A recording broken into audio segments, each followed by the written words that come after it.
Good morning, fellow Barbadians. This is Vic Callender. It's Friday, the 4th of April, 6:13 Pacific Standard Time, West Coast Time, United States.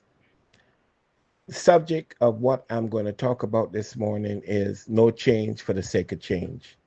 No change for the sake of change. I hear a lot of talk going around Barbados. People like Richard Seeley,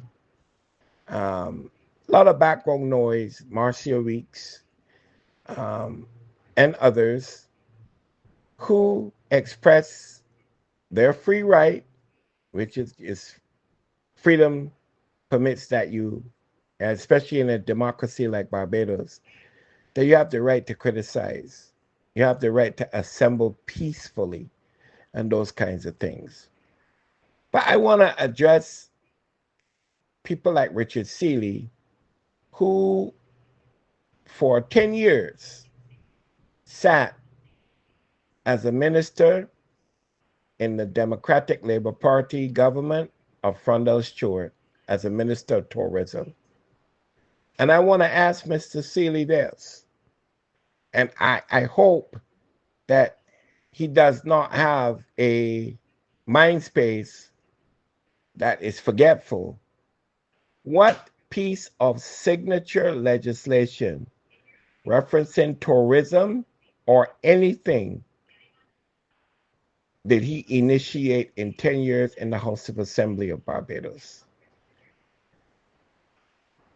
I want to ask him that. And I want to ask anyone who is currently criticizing this government who was a former minister in the House of Assembly of Barbados from 28 until 2008 until 2018, what signature pieces of legislation did any of them who were in Parliament at that time, in that time period, did they introduce to make the lives of Barbadians better? I carefully remember, and age is coming upon me, so I may be a little bit forgetful, but I may need some help. Help me with parliamentary notes, legislation, any of that would have occurred when you were ministers, members of parliament, backbenchers, or whatever. Help me, because I have been looking for any form of notes, past videos, anything. I don't remember a single person in the Democratic Labour Party taking any lead on anything to include Barbados' financial debacle with those downgrades. Not one.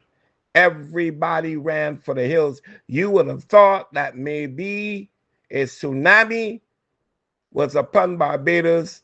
These people ran for the hills and tried to secure their parliamentary salaries and all of that.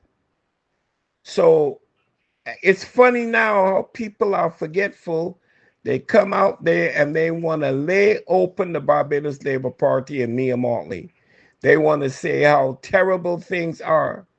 But didn't you have crime under Adriel Brathwaite?